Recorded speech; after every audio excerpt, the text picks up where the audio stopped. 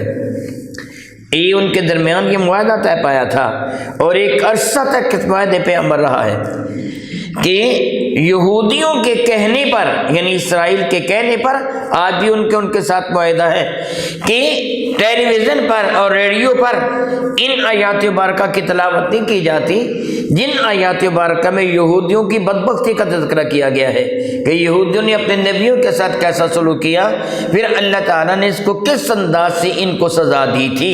یہ تذکرہ جو قرآن کریم میں جا بجا اللہ تعالیٰ فرمایا اس کو انہوں نے منع کر دیا تھا کہ ان آیات مبارکہ کی تلاوت نہ کی جائے. رب ذوالجلال اس کے آگے ایک اور واقعہ کا تذکرہ فرماتا ہے اے محبوب مکرم علیہ الصلوۃ والسلام وَاتْلُ عَلَيْهِمْ نَبَأَ بَنِي آدَمَ بِالْحَقِّ. اب ان کے سامنے حضرت آدم کے بیٹوں کا ذکر کیجئے حق کے ساتھ, یعنی جو حقیقت ان کے سامنے ذکر فرمائیے. یہ میرے نبی کا شاندار معجزہ ہے. حضور سید کون و بقا علیہ السلام نے کسی بھی استاد اس کے سامنے ایک دن بھی زانو ادب طے نہیں فرمایا ہے. یعنی حضور نے دنیا میں کسی سے کچھ نہیں سیکھا, جو پایا علم اپنے رب سے پایا ہے. جس طرح میں قبل عظیم میں یہ بیان کر چکا ہوں کہ اللہ تعالیٰ نے انبیاء علیہ السلام کو دنیا میں کسی کا شاگرد نہیں بنایا کہ استاد کا درجہ شاگرد سے زیادہ ہوتا ہے. آج نبی کسی کا شاگرد ہوگا, کل جو وہ اعلان نبوت کرے گا تو استاد کہے گا کل یہ مجھ سے پڑھتا تھا آج مجھ سے پڑھ کر نبی بن گیا. اللہ تعالیٰ نے یہ تانا نہیں سننے دیا کسی نبی کو. سارے انبیاء کو جو تعلیمات عطا فرمائی ہیں اللہ تعالیٰ نے براہ راست عطا فرمائی ہیں. اب قرآن مجید فرقان میں انبیاء علیہ السلام کو جو واقعات رب کائنات نے اپنے نبی کی زبان وحی ترجمان سے ذکر کروائے ان کے لیے یہ بات حیران کن تھی کہ اس ذات بابرکات کے سارے واقعات کا کیسے علم ہو گیا. اگر یہ اللہ کے نبی نہیں ہیں تو ان واقعات کا کیسے علم ہوگا. اور واقعات بھی بالکل حقیقت بیان فرما دیں. تورات میں جو انہوں نے رد و بدل کر رکھا تھا اس رد و بدل کے مقابلہ میں وہ بیان کیا جو صحیح ترین واقعہ تھا. اب اللہ تعالیٰ فرماتے ہیں ان کے سامنے حضرت آدم کے بیٹوں کا واقعہ بیان کیجیے. فرماتے ہیں وَاتْلُ عَلَيْهِمْ نَبَأَ بَنِي آدَمَ نَبَأٌ خبر, نبی اللہ کی عطا سے غیب کی خبر دینے والا. اے محبوب غیب کی خبر ان کے سامنے ذکر کیجئے بنی آدم آدم کے بیٹوں کی بالحق, بالکل جو سچی خبر ہے ان کے سامنے ذکر فرمائیے. یہ خبر اللہ تعالیٰ نے تورات کے اندر بھی ذکر فرمائی ہے. حضرت آدم علیہ السلام کے بیٹوں کا یہ واقعہ تورات کے اندر بھی ہے. رب کی فرماتا ہے اذکر ربا, جب ان دونوں نے قربانی پیش کی تھی، قربانی پیش کرنا، فتقبل من احدہما، تو قبول کر لیا اللہ تعالیٰ جل وعلا، فتقبل اللہ تعالیٰ نے قبول کر لیا من احدہما، ان دونوں میں سے ایک کی جانب سے، ولم یتقبل من الآخر، اور دوسرے کی جانب سے اللہ نے قبول نہیں فرمایا۔ قال، تو دوسرے نے کہا، لأقتلنک، میں ضرور تجھ کو قتل کر دوں گا۔ قال، تو پہلے نے کہا، انما یتقبل اللہ، اس پہ شک نہیں کہ قبول کرتے اللہ تعالی، من المتقین، ان لوگوں کی قربانی جو متقی ہوا کرتے ہیں۔ سیدنا آدم علیہ نبی علیہ السلام کی شریعت مطہرہ میں یہ اصول تھا کہ جناب سیدہ حوا خاتون سلام اللہ تعالی علیہ، ہماری جدہ محترمہ، یاد رکھیے جب بھی حضرت سیدنا آدم علیہ السلام کے اسم گرامی لے یا حضرت سیدہ حوا کا نہایت تعظیم و توقیر کے ساتھ میں، آپ اپنے ابا کا نام لیتے ہیں، امی کا نام لیتے ہیں، ادب کے ساتھ لیتے ہیں، تو ان کا نام لیتے ہیں اما حوا، بابا آدم، یوں کر کے نام لیتے نہیں۔ حضرت سیدہ حوا سلام اللہ تعالی علیہ، حضرت سیدنا آدم علیہ نبینا علیہ السلام، ادب و احترام کے ساتھ نام لیں۔ اللہ کے برگزیدہ پیغمبر بھی ہیں، ہمارے جدی امجد بھی ہیں۔ حضرت جناب سیدہ حوا سلام اللہ تعالی علیہ کو اللہ تعالی جل مجل کریم ایک حمل میں 2 اولادیں عطا فرماتا تھا، ایک بیٹا عطا فرماتا تھا، ایک بیٹی عطا فرماتا تھا۔ جب تک آپ جنت کے اندر جلوہ فرما تھے حضرت سیدنا آدم و حوا علیہ السلام، تو حضرت سیدہ حوا کو بغیر کسی درد کے رب کائنات جل وعلا اولاد کی دولت عطا فرماتا تھا، اور کسی طرح کی کوئی نجاست، کوئی خون وغیرہ جنت میں ایسی کوئی بھی شے نہیں تھی، لیکن جب زمین پر تشریف لائے ہیں تو پھر یہ مصیبت آئی ہے، تکلیف کی اور جو نفاس وغیرہ کی مصیبت یہ زمین پر آئی ہے، جنت کے اندر نہیں تھی۔ تو ایک حمل کے بیٹے بیٹی کا دوسرے حمل کے بیٹے بیٹی سے نکاح کر دیا جاتا، یہ سیدنا آدم کی شریعت مطہرہ میں جائز تھا۔ اور اب ایک سٹیپ آگے ہے، تھوڑا سا غور کریں گے تو حقیقت حال کھل کر سامنے آ جاتی ہے۔ آپ جانتے ہیں ایک باپ کے بیٹے بیٹی کا نکاح آپس میں حرام ہے، ایک باپ کے بیٹے بیٹی کا نکاح آپس میں حرام ہے۔ ایک دادا کے بیٹے بیٹیوں کی اگلی نسل کا نکاح اپنے آپس میں حلال ہے، یعنی ایک باپ کے 2 بیٹے ہیں، ان دونوں کی جو اولاد ہے ان کا نکاح آپس میں جائز ہے، یعنی تایا چچا یا خالہ یا پھوپھی اور اس کے بھتیجے، یعنی جو پھوپھی اور چچا، ان کی جو اولاد ہے ان کا نکاح آپس میں جائز ہے، یعنی اگلا سٹیپ ہو گیا۔ پہلے فرسٹ سٹیپ کی تھا کہ ایک باپ کی اولاد ایک حمل سے جو ہے اس کا نکاح اگلے حمل کے بیٹے بیٹی سے جائز تھا، جس طرح آج کل میں پہلے بیان کر چکا ہوں کہ ایک دادا کے یعنی ایک باپ کی 2 اولادیں ہیں، ایک بیٹا ہے ایک بیٹی ہے، ان کا نکاح آپس میں حرام ہے، ان کی اولاد کا نکاح آپس میں حلال ہے۔ تو جس طرح ان کی اولاد کا نکاح آپس میں حلال ہے نا، اس طرح اس زمانہ میں ایک حمل کے بیٹے بیٹی کا دوسرے حمل کے بیٹے بیٹی سے نکاح حلال تھا۔ حضرت سیدنا آدم علیہ السلام کو اللہ تعالیٰ جل وعلا نے بیٹا اور بیٹی عطا فرمائے، قابیل اور اس کی بہن عقلیمہ، اور حابیل اور ہورا، یہ 2 عطا فرمائے۔ یوں کہیے قابیل اور اس کی بہن، حابیل اور اس کی بہن۔ اس اصول کے تحت کیا ہونا تھا؟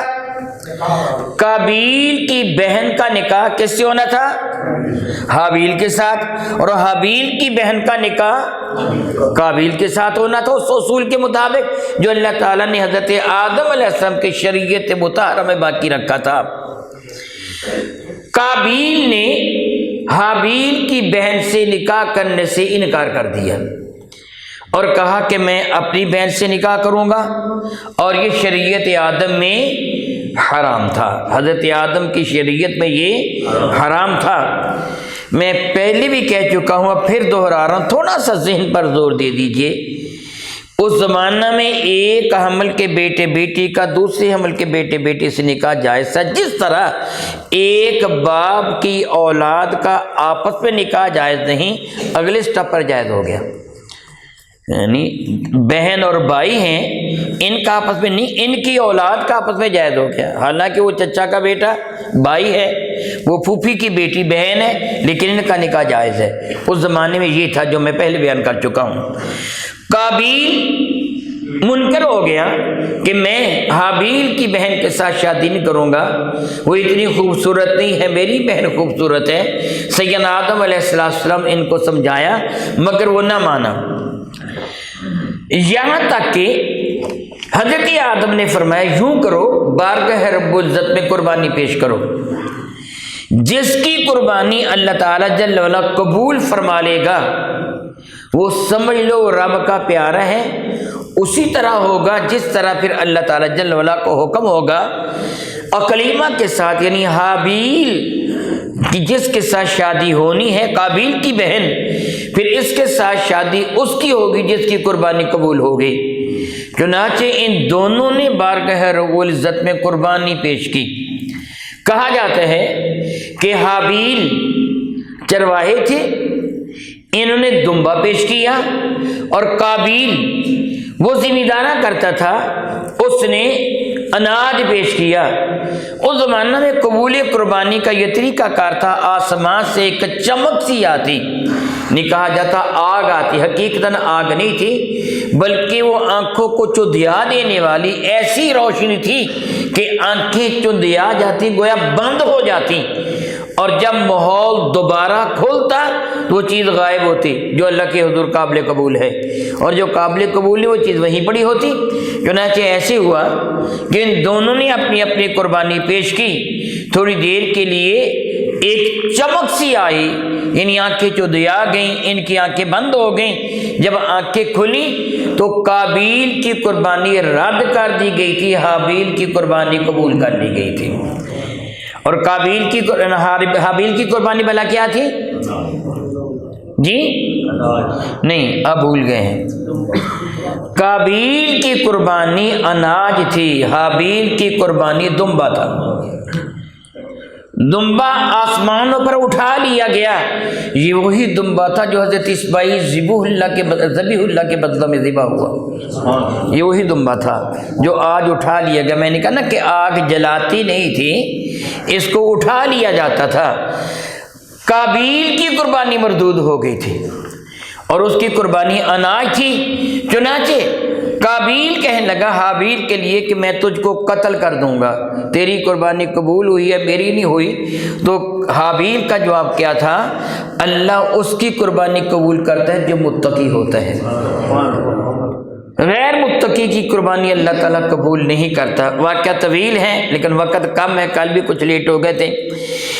حابیل نے جب یہ کہا کہ اللہ تعالیٰ اس کی قربانی قبول کرتا جو متقی ہوتا ہے، تو اس بات کو قابیل نے اپنی توہین سمجھا اور موقع پا کر اس نے قابیل نے حابیل کو قتل کر دیا۔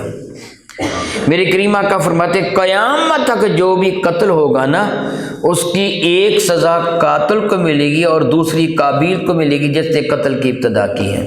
الیاذ باللہ تعالیٰ ثم الیاذ باللہ تعالیٰ اپنے بھائی کو قتل کر چکا، پھر اسے سمجھ نہیں آتی تھی کہ اس کے لاش کو کیسے چھپاؤں۔ پھر اللہ تعالیٰ قرآن کریم میں اللہ تعالیٰ جل وعلا کے ارشاد گرامی قدر ہے کہ اللہ تعالیٰ نے پھر دو کووں کو بھیجا، ایک کوے نے دوسرے کوے کو قتل کر دیا، پھر اس نے زمین میں گڑھا کھود کر اس کوے کو دبا دیا۔ پھر قابیل کو پتہ چلا کہ انسان کی لاش کو کیسے دبایا جائے گا، چنانچہ پھر قابیل نے حابیل کو زمین میں دفن کر دیا۔ یہ پہلی قبر تھی جو کائنات میں بنی تھی۔ رب کائنات فرماتا ہے محبوب مکرم علیہ الصلوۃ والسلام، یہ واقعہ جو حابیل و قابیل کے درمیان وقوع پذیر ہوا تھا، ان لوگوں کے سامنے اس کو کھول کر حقائق کے ساتھ بیان فرما دیجئے۔ میرے نبی نے یہ واقعہ بیان فرما دیا۔ یہودیوں کے لیے یہ بات نہایت حیران کن تھی کہ جو واقعہ ہم نے کبھی بیان کیا ہی نہیں ہے، ان کو کیسے پتہ چل گیا، ان کو کیسے علم ہو گیا؟ دراصل رب کائنات ان کو احساس دلایا یہ میرے محبوب ہیں، یہ سارے کے سارے علوم میں ان کو عطا فرماتا ہوں۔ او کما قال اللہ تبارک و تعالی واللہ تعالی اعلم باسرار کتابہ۔